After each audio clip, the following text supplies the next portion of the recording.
We got a first American Pope.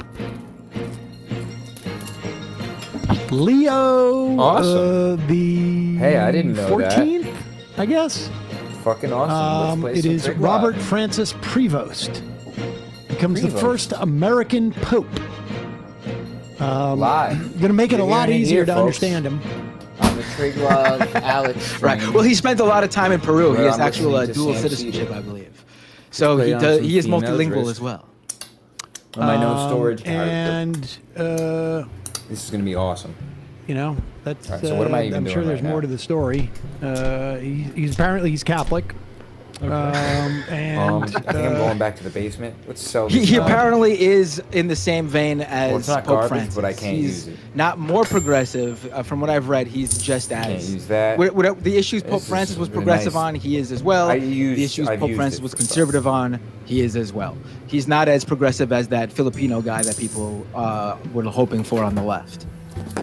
He has, yeah, weird apparently there's weed. some That sexual means misconduct, boiled cover-up sort of leather, I stuff think. with him that probably you've been hearing about. Yeah. Right, exactly. But he what did I'm tweet about wearing. J.D. Vance. Make sure you get the text of his tweet in there. He did tweet about J.D. Vance in D, February the of Silver this Knight. year. J, J.D. the Black Vance Knight. is wrong. K, the Jesus didn't Mistress. ask us Chi. to rank our love for Red others. So Knight. J.D. Vance, a new Catholic, but has hated both popes since he's been So this game is Wow. awesome. It's got And like a good for guy. the new Pope Medieval. for taking the time to call out J.D. Vance. That's, I mean, that's the quote, right? D. Vance is wrong. That's all you need Yeah. to use. Just blast that everywhere. So I know yeah, we should. Someone should check on I Matt hit a bunch Walsh. of I have a feeling switches he's or not going to be doing something. too well today. That's about John from T-Burg. Sexual misconduct cover-up by the Catholic Church. What, Is gambling happening in here? folks? Number 646-257-3920 is the number. 646-257-3920 is the number. We'll take the 646. I'm calling into this show sometime soon. call off. I've got about another 20, yeah, so I'm looking for this 5 minutes, platform and to then step on. no less, about And see 18 if minutes, and it's then Matt already Binder, activated, or if I have to steer the ship reactivate here. it myself. In the meantime, a Dragon Or- Rider. Matt, Rusty, got it. please play the Thursday. Rusty, please play the Thursday Emma Jordy Fun Half intro. Emma's not here, no. Yeah, and you have to understand, we can't hear it anyways. I can't hear it unless I listen to it on the show. Chris Burdick.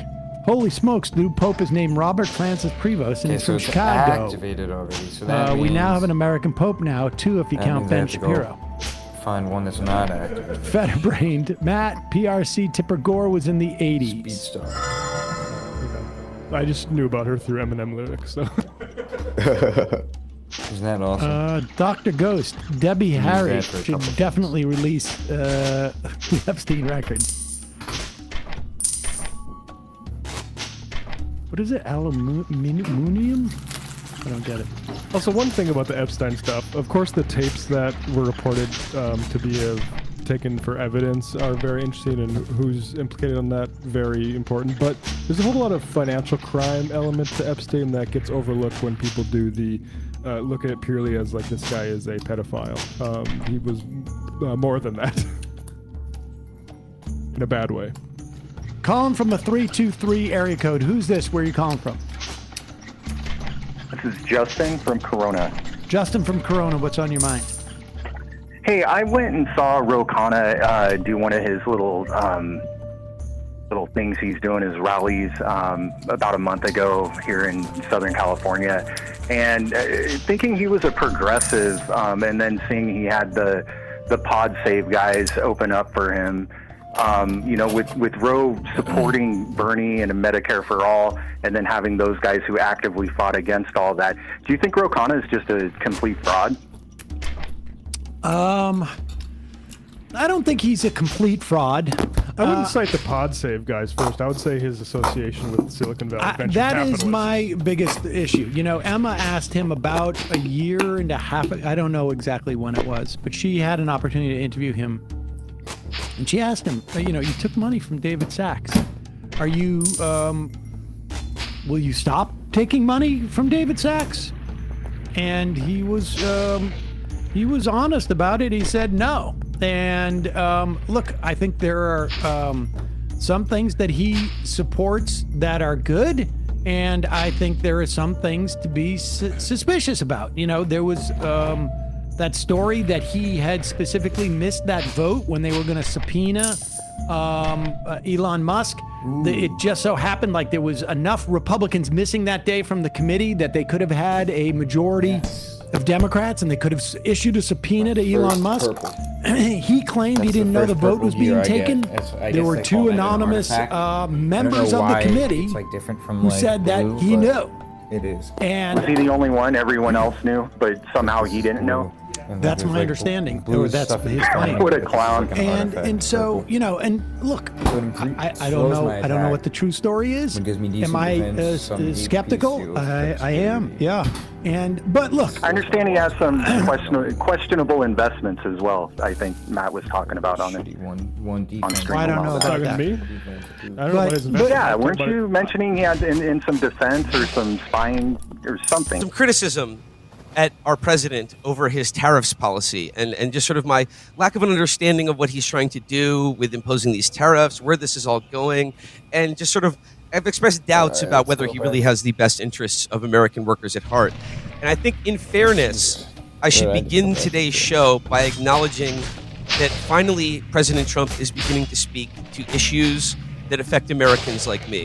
And I'm speaking, of course, about his recently stated policy to enact tariffs on foreign movies and make more and better movies here in America.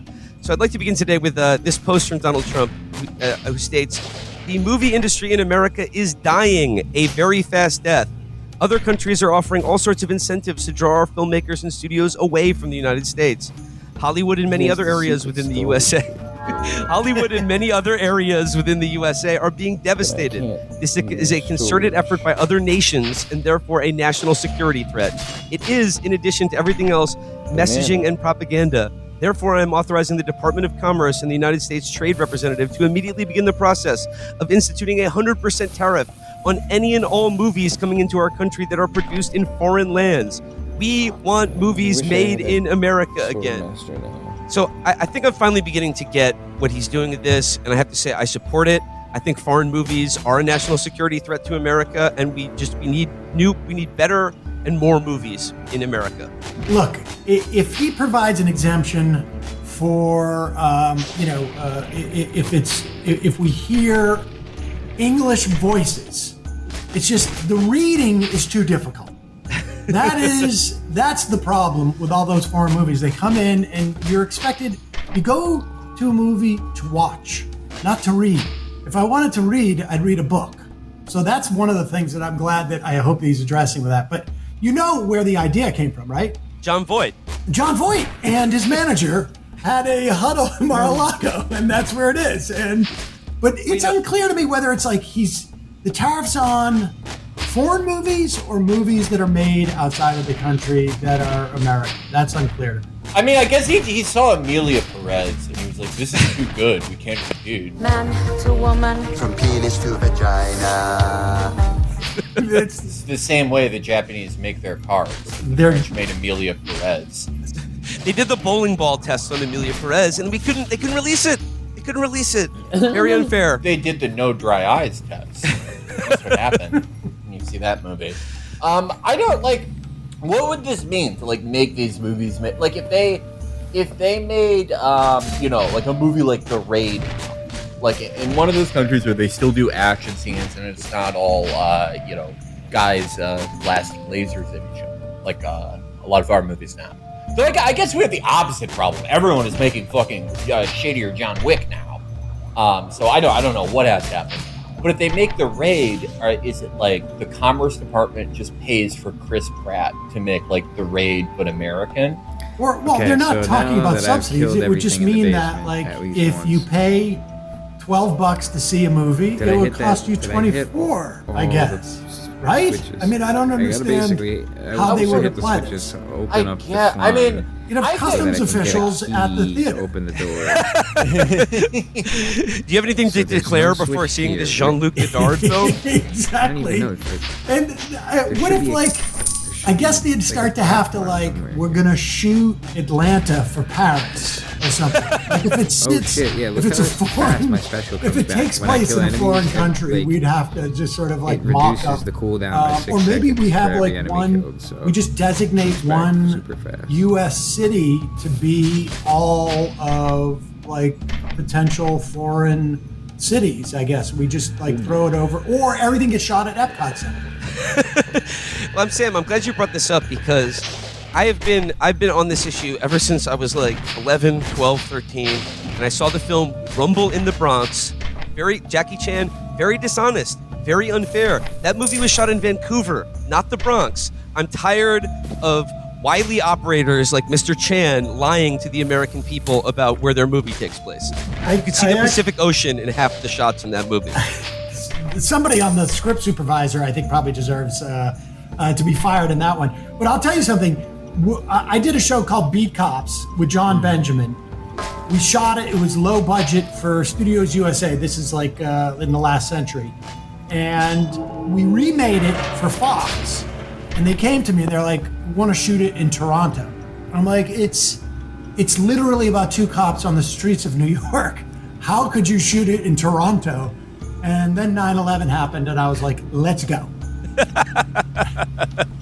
I was like, let's go. We shot it in Toronto. And if you shoot down enough, you just shoot towards the sidewalk. Very tight angles of the sidewalks. Very tight angles of the sidewalk. Think how hard it would be to do 9/11. That would be, it would be a lot of medium-rise buildings, and then that one like needle thing. You just have to keep the actors short and the camera low, and just everything you shoot up like that. I said one more comment here from Trump about the movie tariffs. He was asked in the Oval Office today by a reporter, what about the movie tariffs? And Trump's response was, other nations have been stealing the movies. The movie-making capability is from the U.S. I've done some very strong research over the past week, and we're making very few movies now.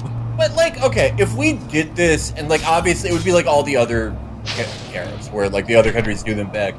If China did it, that's just, like, the end, right? Like, no more...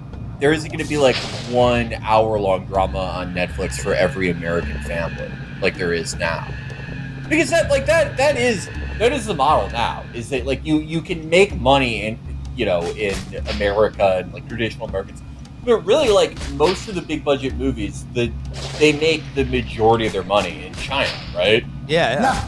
And let's be clear, if it was more expensive, if all these movies that go to not just Canada, but they'll go to Eastern Europe. Like Hungary, Budapest, a lot of movies exactly. out there now. Hungary, I think there's a lot of production now. I mean, it always sort of moves around as to where they're getting the best incentives at any given point. If those were not available, I suspect what Hollywood do is just make less movies. And basically just, make, big blockbusters and try and make their money that way. I mean, the reason why things have contracted, why it's difficult for Jon Voight, there's two reasons. One is no one wants to see him in a movie anymore. It's just nobody wants to see him. And the other is because they spent so much money on streaming that they've wasted so much money, like literally billions of dollars on all of their sort of like streaming strategies that just blew up. And they don't want to make anything right now because they got to try and get their books back to some type of like baseline. And so that's what's, I think, the primary thing going on. Like, movies are one of our biggest exports in this country. Entertainment is our biggest exports. And we've been exporting it to the world. And what has the world been doing? They've been stealing the movies from us. They've been stealing our movie-making capabilities from our movies, and it has to stop. They've been ripping us off for too long, and I stand with Trump 100% on this issue. Try go to a rental house to get a film camera or like what are those, like Reds or whatever. It's impossible. They're all in other countries. Stolen. Well, there's another new Trump policy today that I think is like when he said, I've been doing a great amount of research, doing some very strong research over the past week. And I think part of that research was just watching movies, which I'm convinced has led him to his next policy announcement that he wants to reopen Alcatraz and run it as a prison and not a museum. because it's a very strong symbol of law and order. And in his comments on it, I think he clearly watched like Escape from Alcatraz or The Rock or Point Blank, or and he was just like, no one's ever escaped from Alcatraz. He claims that one person, they found their clothes eaten by sharks. Again, it's his shark obsession, but like, reopening Alcatraz. Well, I heard that I think maybe it was somebody like on Blue Sky said it was on Saturday night in West Palm Beach. Like it was on West Palm Beach television, and it's exactly. I think just seeing like a young Clint Eastwood and getting and reminiscing for that time, of course, because that's. I think the shark thing. I don't know if it said a shark in that movie, but that's not in Escape from Alcatraz. Didn't they find? They find their clothes at the end of the movie. Right. They find the raft that they use, but it's not. There's no sharks involved in it. I think he's mistaken in that regard. Well, I'm going for a permanent defense boost. There was no indication. There was no indication in the movie that it wasn't a shark. Might help. Maybe I don't know. I guess I'm curious because he says let's go back to like Alcatraz housing the worst of the worst. As he calls it, the dregs of society that bring only pain and misery. But at the height of Alcatraz, when it was being run as a prison, its prison population was only about 200 or 300 prisoners. So like, I mean, there are like many other prisons in California that are like mega prisons. And I guess like I'm wondering about like what the efficacy of turning a museum back into a fully functional prison again would, or maybe they should just, like if you can't get off the island, just like you don't get it. Yeah. No, you don't get it. This is the place where you put the guy from the Silence of the Lambs. All the asylum seekers, yeah. Exactly. The late great Hannibal Lecter, and also the late great Al Capone, another one of his favorites. He died on Alcatraz. That's what you need, a place to keep these people away from. We will not record my children face unless this is recording. Little like precious I don't really girls. understand that. That's what he needs to do. Who knows? The guy's just living in like he knows that there is absolutely no price to be paid and only a price to be gained by throwing out any of this stuff. This is like we're going to invade Greenland.